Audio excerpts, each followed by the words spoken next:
বন্ধুরা, আমরা এখন আছি ধানমন্ডি ৩২ নম্বরে। ঈদের আনন্দ উদযাপনে ব্যস্ত। এখানে অনেক মানুষ, কারণ মানুষের তো আসলে যাওয়ার তেমন জায়গা নেই।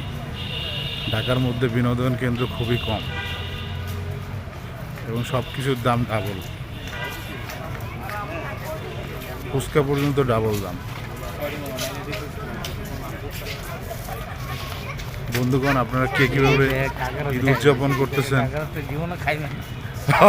এই কাকা ফুচকা ডাবল দাম বেছে, তো 20 টাকার ফুচকা 40 টাকা। ঈদ আইলে মানে এই যে একটা সমস্যা, সব কিছুর দাম ডাবল, মানুষের উপর অত্যাচার, এটা মেনে নেওয়া যায় না।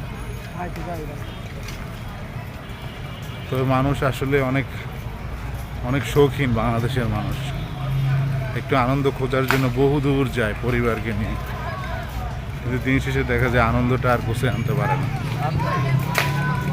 ও জোস।